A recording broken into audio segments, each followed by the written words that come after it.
Hey, listeners, get ready to transform your career and finances. In 2025, join us for the Health and Wealth Expo retreat in February and then the Live Expo in May. Save the dates for two powerful experiences that will transform your career, finances, and well being. Mark your calendars now.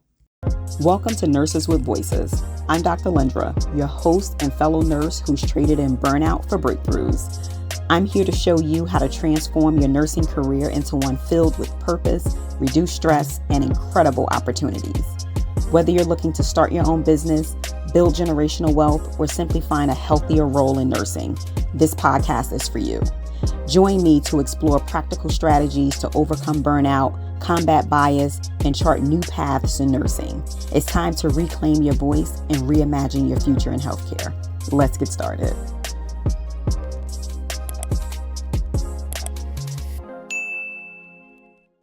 Welcome back to another bonus episode of Nurses with Voices. Hello, everyone, and welcome to this special bonus episode. Today's episode is all about empowerment and resilience. And as we sit down with someone who knows a thing or two about a thing or two, Darlene Brown. Now, Darlene isn't a nurse, but she's definitely a healer. And she's the owner of Divine Empowerment, a powerhouse speaker. And she's just an inspiration to so many. So I felt like her words today would really uplift and empower people of all ages, right? And really urging them to act and elevate their lives. Darlene has such a storytelling relatability, and her energy is just really uplifting. And today we're tapping into her insights, into her empathy, and just talking to her about the collective mood of women, especially right now. It just, and it's not about politics, right? It's about what so many women are feeling just across the country. And I think not, and I maybe I shouldn't just only say women. I think, there's others as well, but especially women right now is what I want to talk about today. Excuse me, gentlemen. I love you guys too, but it's, I want to talk about how we can really naturally start to lift ourselves up. And Darlene, it's always a joy to talk with you and speak with you. So thank you so much for joining today. Thank you for having me. It's always a pleasure to be able to share encouragement and inspiration with anyone. As I like to say, we are spirit first, having a human experience. And so a lot of what I think I'm going to share, people can relate to. I'm going to give some tips and things that I do to just keep my own self mentally and emotionally strong and sound. Thank you. Well, I'm ready to hear all of your words of wisdom. So with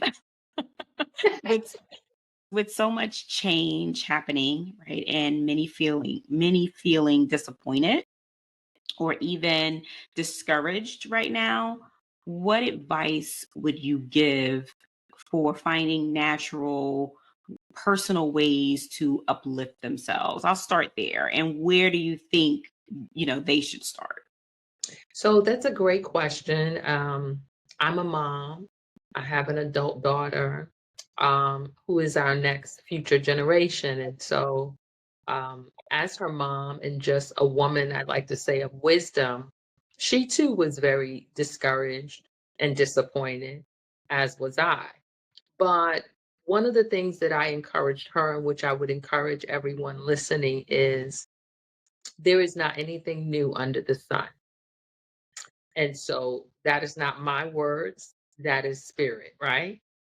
And if you can understand that, sometimes what may appear to be very discouraging and disappointing could be part of the necessary process to get us to where we really want to be.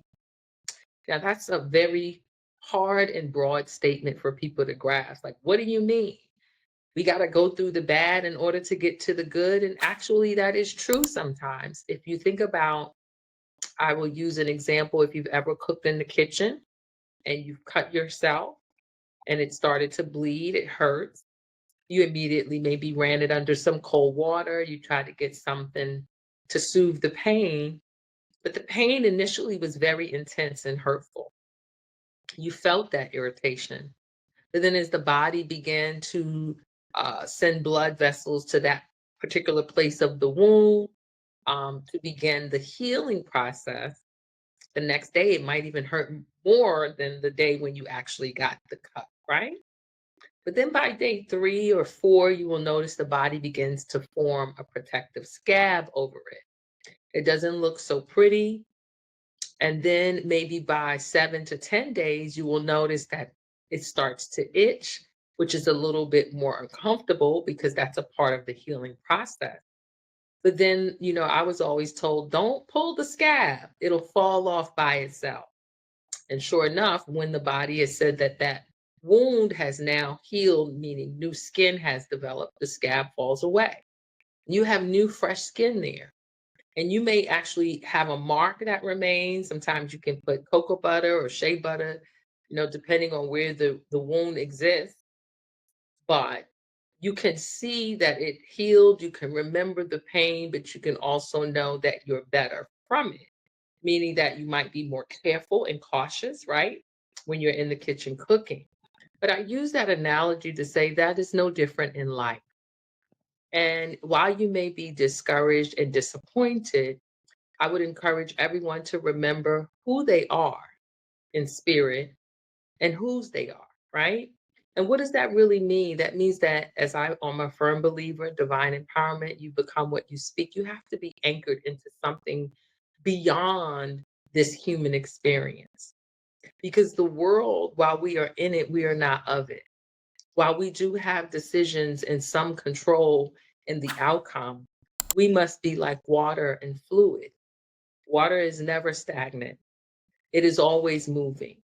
It goes over, it goes under, it goes around. And if there's something in it in its way, it gently, keyword gently, permeates whatever's in its presence.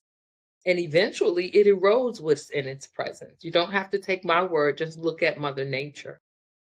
So I'm going to encourage anyone that is discouraged and dismayed about where we are as a society to remember who you are, whose you are, and that while we are in a challenge space, this too will pass.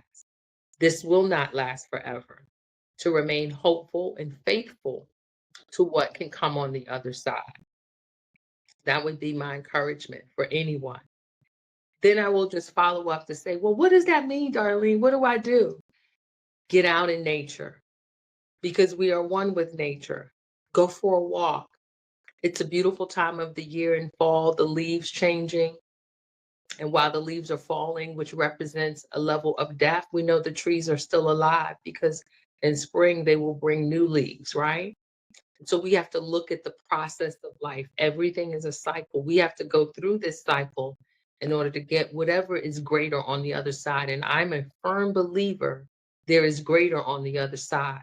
But we must be strong in our conviction and in our belief to stand firm on what we believe in to get us through this particular moment. But it's going to pass. Get some sunlight, that vitamin D. Sun is Okay. energy. I'm a big proponent for sun. And I know we're in the fall and winter months. I don't know where you might be watching this from, but I'm on the East Coast in Maryland, Washington, D.C., Virginia area, and we've had some beautiful sunny days. Get out and get some sun. If you got to stand and let it just shine on your face and do some deep breath, inhale slowly, the peace, the joy, the support, the love that you know comes from Mother Nature. And then exhale all of the fear and the doubt and the frustration and the uncertainty and allow that process and do that, 2 to 3 to 4 times because that will begin to lower your cortisol levels, which equates to stress. That'll help to ground you, especially if you can do it when you're outside in nature. And then I would just say, in the last point, is find what works for you because everything isn't for everybody. We're not monolithic people, right? So for me, I'm a prayer warrior. I like to meditate. I like the sun, the walks in nature, and the water. But maybe for you, it's journaling, writing out how you feel and releasing it. And that's okay. You can tear the paper up afterward, or you can shred it or burn it if you're concerned with someone finding it. But the objective of getting it out of how you feel is to release that energy. Because when we don't release it, it becomes stored and it doesn't do our physical body any good. Exercise is another way, right? I mentioned walking, but anything that you can exert and increase the heart rate is going to automatically increase what I call your feel good endorphins. And that's not my way, that's the physiological human way. And when you exercise and you increase your heart rate, it sends signals to the brain. These feel good endorphins start to release. And while that might, it doesn't have to be a lot. You can do it for 5 minutes, 10 minutes, just whatever works for you. Find something, watch some comedy, brighten Right. your mood and your energy around you. So, I love it. I You have such an amazing way of getting people to feel more confident and connected in their own journeys. And from your experience, what are some small yet powerful steps? I know you just went through quite a few, especially the journaling. Journaling is something that I use, and I love how you said if you don't, burn it afterwards. I knew someone who she said that she would write down all these things, and she said after she finished this journal, she said I had to burn this. She was like, I didn't want anyone finding it. But for people who want to take, shifts in their mindset and reclaim their sense of purpose, even when they're feeling like out of control. Because right now, this is a time where people feel like so out of control. So, from your experience, what can we do to shift our mindset and just really reclaim our sense of purpose? oh, that's a great question, Dr. James. I like to put it simply, don't allow anything you don't to have control over to take up free space in your mind, Hmm. right? Hmm. What does that mean? Um, Without taking you to church, I am a woman of faith, so I do stand on some scriptures. And there's a scripture that says, think on things that are good, think on things that are kind. So I would encourage you to think on positive things, meaning perhaps you're disappointed in the outcome, but you're still breathing.